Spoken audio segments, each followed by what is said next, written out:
Laporan CIA tentang G30S PKI dan operasi penumpasan PKI yang baru diungkap setelah 30 tahun disimpan sebagai dokumen rahasia menjawab banyak pertanyaan rakyat. Jika bukan karena Maijen Soeharto yang tersisa dan mengambil alih komando pimpinan TNI Angkatan Darat, sejarah Indonesia pasti berubah. Republik Indonesia sudah pasti akan menjadi negara komunis. Banyak kemungkinan yang akan terjadi dan semuanya lebih buruk. Presiden kedua Republik Indonesia. Siapa yang tidak mengenal beliau? Beliau tidak lain dan tidak bukan adalah Presiden Haji Muhammad Soeharto. Lahir dari keluarga petani di Kemusuk, Yogyakarta pada tanggal 8 Juni tahun 1921 dan meninggal di Jakarta pada tanggal 27 Januari tahun 2008 pada usia 86 tahun. Jasanya kepada bangsa dan negara juga tidak bisa disepelekan. Akan tetapi bagi kaum komunis hal ini sangat bertolak belakang. Kaum komunis sangat membenci Presiden Soeharto karena beliaulah yang menghancurkan komunis di negara tercinta ini. Akibat dari dendam dan bencinya mereka, sampai sekarang Presiden kedua Republik Indonesia ini difitnah dengan masif, dengan cara memutarbalikkan fakta sejarah yang sudah tertulis di bangku sekolah dengan sistematis. Dari keadaan yang seperti itu, maka kami sebagai salah satu generasi yang mendapatkan pendidikan Pancasila saat sekolah di masa beliau masih menjadi presiden, merasa ada tanggung jawab untuk memberikan jawaban atas tuduhan miring terhadap beliau, untuk mengimbangi informasi-informasi yang menyudutkan beliau, terutama bagi generasi muda yang tidak tahu menahu tentang sejarah masa lalu bangsa ini. Dan akhirnya belajar sejarah dari sumber yang salah, yaitu bersumber dari orang-orang simpatisan atau pendukung komunisme yang sangat gencar ingin mengubah sejarah masa lalu mereka. Beberapa pemimpin dunia yang memuji Presiden Soeharto dalam pernyataannya. Berikut ini adalah pernyataan tersebut. Dr. Mahathir Mohamad, mantan Perdana Menteri Malaysia, mengatakan, krisis ekonomi tahun 1998 memang dirancang untuk menjatuhkan Pak Harto. Jika Pak Harto tidak jatuh, Indonesia akan jadi negara maju. Lee Kuan Yew, mantan Perdana Menteri Singapura, juga mengatakan, Pak Harto pemimpin luar biasa. Beliau harus mendapat tempat terhormat dalam sejarah Indonesia. Sedangkan Sultan Bolkiah dari Kerajaan Brunei mengatakan, dipimpin Pak Harto, Indonesia bersatu, pemerintahan stabil, ekonomi maju pesat, sangat disayangkan beliau dijatuhkan.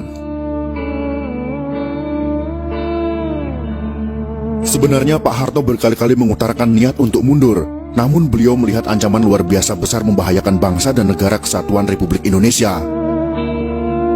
Fitnah KKN terhadap Pak Harto dan keluarga yang kemudian dituangkan dalam TAP MPR untuk memeriksa harta kekayaannya ternyata tidak terbukti. Majalah Time memfitnah Pak Harto dan keluarga dengan tuduhan punya simpanan 30 miliar dolar Amerika Serikat. Ternyata tidak terbukti sama sekali. Berbagai tim khusus dibentuk pemerintah untuk menyelidiki harta Pak Harto. Satu pun tak menemukan rekening yang mencurigakan di perbankan asing.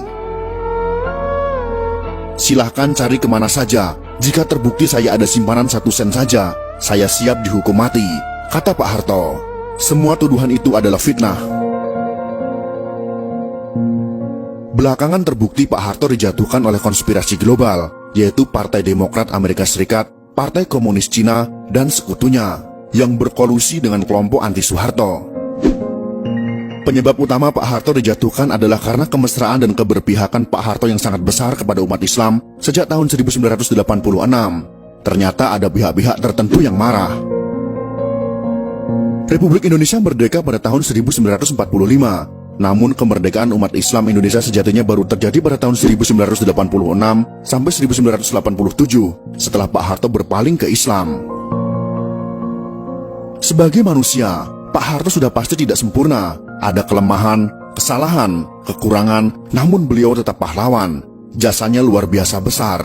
Terbukti pada beberapa hari setelah Partai Komunis Indonesia melancarkan gerakan 30 September, Partai Komunis Indonesia, membunuh para pimpinan TNI Angkatan Darat, ulama-ulama, dan tokoh-tokoh anti PKI di seluruh Indonesia. Dari dokumen rahasia CIA yang sudah boleh diakses publik ditemukan catatan pejabat CIA tentang pertemuan pertama CIA dengan Pak Harto pada awal Oktober tahun 1965. CIA belum pernah membuka ke publik. Pak Harto juga tidak pernah mengungkap mengenai pertemuannya dengan CIA beberapa hari setelah G30 SPKI di Jakarta. Laporan CIA itu menyebutkan bahwa setelah PKI melakukan Gestapo atau Gerakan September 30, TNI Angkatan Darat dipimpin oleh Maijen Soeharto berhasil menggagalkan PKI untuk kendalikan NKRI. Faktor utama kegagalan Gestapo PKI menurut CIA adalah timing yang tidak tepat. Gestapo dilakukan 5 hari sebelum hari ulang tahun TNI pada tanggal 5 Oktober tahun 1965 adalah kesalahan fatal. Gestapo PKI dilancarkan pada saat seluruh pasukan TNI dan pimpinan TNI sedang berkumpul di Jakarta, mobilisasi pasukan dalam rangka hari ulang tahun TNI. Kesalahan fatal kedua PKI adalah meremehkan sosok Soeharto, yang hanya seorang panglima pasukan cadangan TNI Angkatan Darat. Dulu Kostrad tidak prestisius. Panglima Kostrad yaitu Maijen Soeharto sebagai pimpinan pasukan cadangan pada saat itu memang tidak diperhatikan PKI sebagai pimpinan utama TNI Angkatan Darat. Underestimate terhadap Soeharto juga disebabkan karakternya yang tidak menonjol. Soeharto tidak terseret dalam faksi tertentu di Angkatan Darat. Dalam hal ini yang harus kita ketahui adalah, pada masa itu Kostrad tidak memiliki pasukan tempur. Jadi Maijen Soeharto pada saat itu tidak memiliki pasukan yang siap untuk berperang. CIA mengungkap, sikap low profil Soeharto disebabkan oleh kegagalan besar operasi Trikora pembebasan Papua Barat, di mana TNI kalah telak dari Belanda. Soeharto yang low profil, tidak suka berpolitik selama menjadi perwira TNI, membuat posisinya dianggap netral, tidak berbahaya oleh PKI. Di internal TNI pada saat itu, ada TNI faksi pro Soekarno, seperti Jenderal Ahmad Yani, ada faksi pro Abdul Haris Nasution, yang anti PKI, dan faksi TNI yang pro dengan PKI. Dari film G30S PKI yang dibuat berdasarkan fakta sejarah itu, rakyat tahu bahwa sempat timbul pro kontra di Politbiro PKI mengenai Jenderal Ahmad Yani. Keputusan PKI untuk menculik dan membunuh Jenderal Ahmad Yani yang Soekarnois didebat anggota Politbiro PKI. Akhirnya bulat disepakati Jenderal Ahmad Yani masuk daftar korban. Dokumen CIA menyebut bahwa keputusan PKI untuk menghabisi Jenderal Ahmad Yani karena dikhawatirkan Yani akan jadi masalah jika Soekarno meninggal dunia. Sedangkan Maijen Soeharto adalah staf dari Jenderal Ahmad Yani. Pak Harto tidak termasuk pimpinan TNI Angkatan Darat yang diperhitungkan oleh PKI. Inilah kesalahan fatal Gestapo PKI. Laporan CIA jelas menyebut ada kesalahan analisa Politbiro PKI dalam menyusun daftar korban. PKI tidak memperhitungkan kemampuan militer Soeharto. Secara politik, benar Maijen Soeharto sudah tamat karena memalukan Soekarno. Secara militer juga tamat karena hanya jadi panglima pasukan cadangan. Dari perspektif faksi militer, Soeharto tidak masuk faksi manapun. Soeharto hanya dianggap bayang-bayang Jenderal Ahmad Yani. Gestapo pun dilancarkan PKI. Pertanyaan besar pun muncul tentang faktor keberhasilan Soeharto melakukan serangan balasan terhadap aksi Gestapo yang berujung kepada penumpasan PKI terjawab dalam laporan CIA. Saat hampir semua pimpinan TNI Angkatan Darat yang anti PKI dan pro Soekarno sudah dibunuh PKI, yang tersisa hanya Maijen Soeharto dan Jenderal Nasution yang terluka. Muncul pertanyaan, mengapa Soeharto bisa memobilisasi TNI begitu cepat dalam jumlah besar? Ada dua alasan untuk menjawab pertanyaan ini. Yang pertama, sebagian besar pasukan TNI ada di Jakarta dalam rangka hari ulang tahun TNI pada tanggal 5 Oktober tahun 1965.